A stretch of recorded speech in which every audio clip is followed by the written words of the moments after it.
Скъпи приятели, днес ще ви покажа дървото гинко билоба.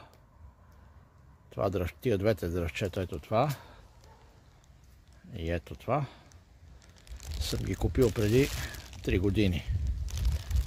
Поръчах ги по интернет, ми ги изпратиха от един разсадник и ги насадих тук у двора.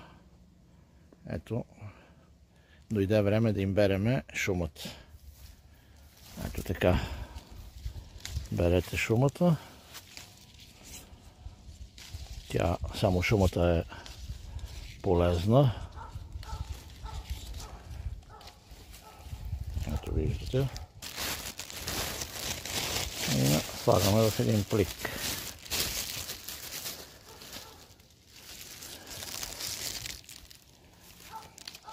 Тия, къде ви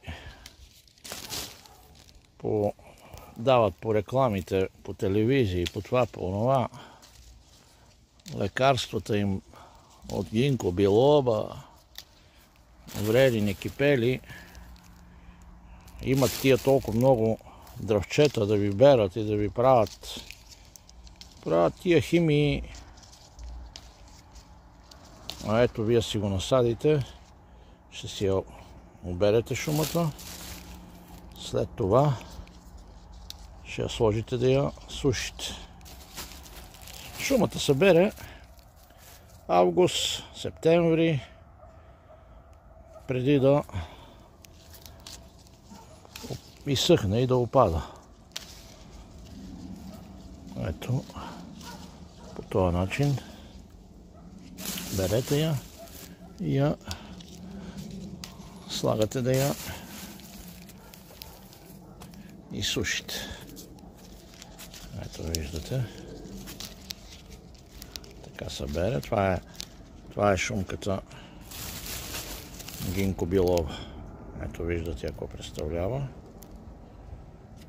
Това е истинска гинко билоба, директно набрана от дървото.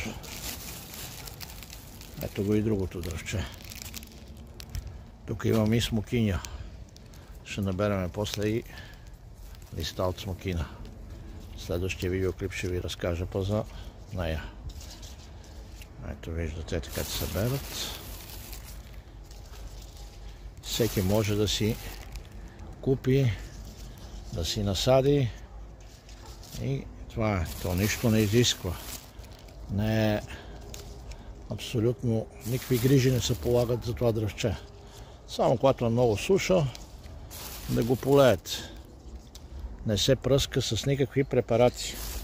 Защото тази шума, после като я изсушите, ще я пиете на чай, за да може да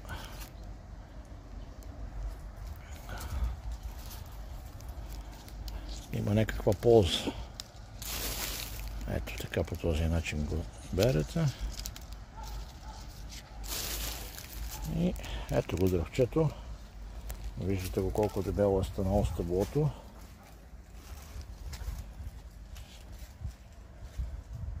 Ето виж колко е високо израсло. Отгоре сега есента ще го прережеме. Върха ще му прережем да не расте по-високо. Да мога да се разклонява и да бъде по-ниско, да мога да си го береме. Летно време само съм ги поливал 2-3 пъти, защото се засушава и да не изсъхнат. Набрахме шума, сега ще ви покажа как се слага да съхне. Ето тук сега я вкарваме в беседката и я слагаме на маса, така разстиляме я и я оставяме да съхне. Ето вече листата от гинко билоба са изсъхнали. Съхраняваме ги в такъв хартиен плик. И сега ще ви покажа как да си направите извлек от гинко билоба и ракия. домашна. Или който няма, може да си купи водка или от аптеката чист спирт етилов. Така, за целта извлека спиртния извлек от гинко билоба. Ще го направим в ето този стъклен буркан. Задължително трябва да бъде в стъклен. Трябва да премерим 10 грама гинко билоба листа изсъкнали. Сложим да премерим 10 грама. Ето сега ще ги сложим.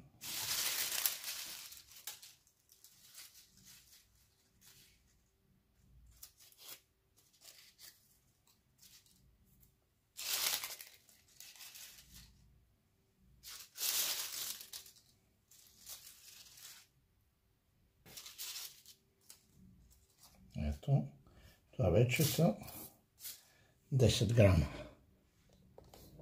Да ги видите. 10 грама листа от гинко билоба. Сега ги взимаме. Ще ги върнем в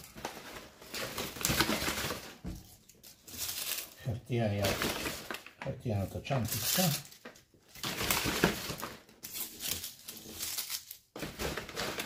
И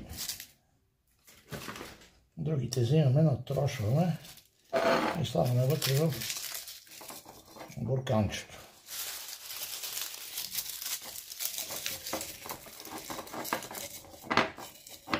Значи това се прави 1:10. Значи 10 грама листа и ще сложим 100 мл или домашна ракия, която трябва да бъде над 50 градуса, или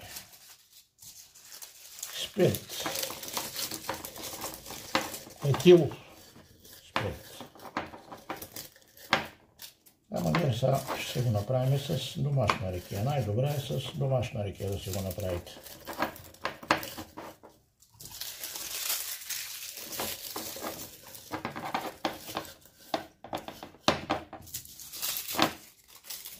Трошите ги така и ги слагате вътре.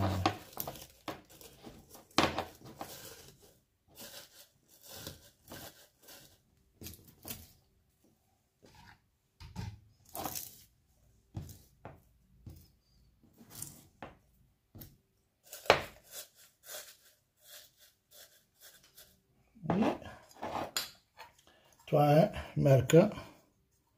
Ето виждате. 100 мл. Взимаме домашната ракия и сипваме в мерката.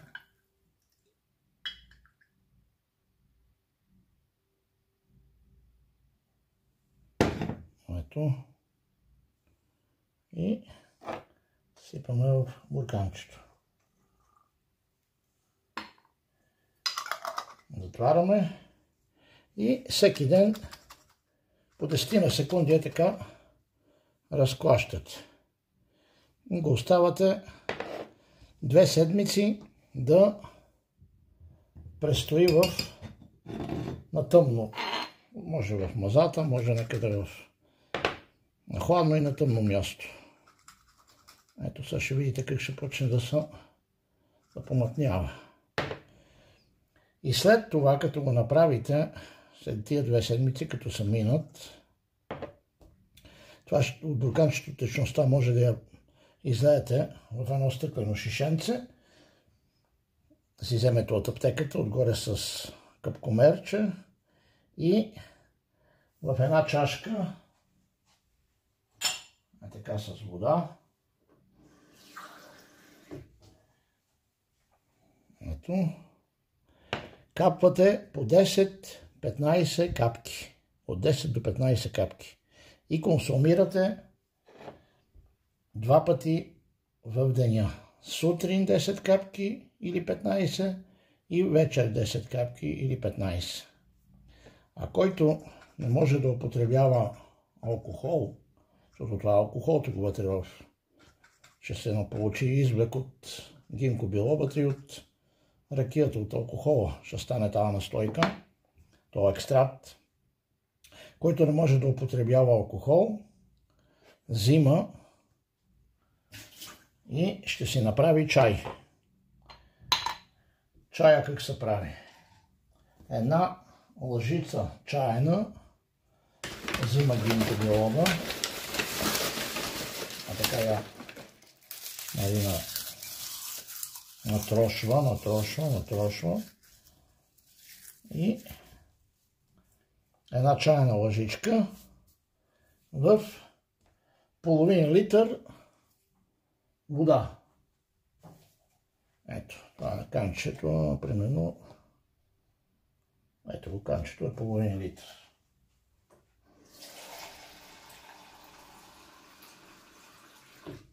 От 400 до 500 мл. Ето, това е 200-300. 400 мл. От 400 до 500 мл. Взима ето тази гинко билоба. Слага я вътре. И я сипва в една тенджерка или в нещо, което може да издържи на котлона, и трябва това да заври и да ври една минута. След като е врело една минута, се залупва и се остава още 20 минути да престои. И след това се пие 2 пъти на ден по една чаша от кафе. Това всичко се прави в продължение на 1 месец.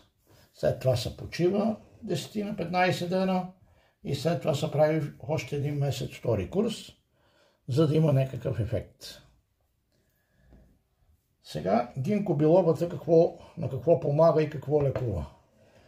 Гинко билобата помага най-вече за паметта, за оросяване на мозъка, за периферните нервни окончания, да ни изтръпват ръцете, за кръвоносните съдове.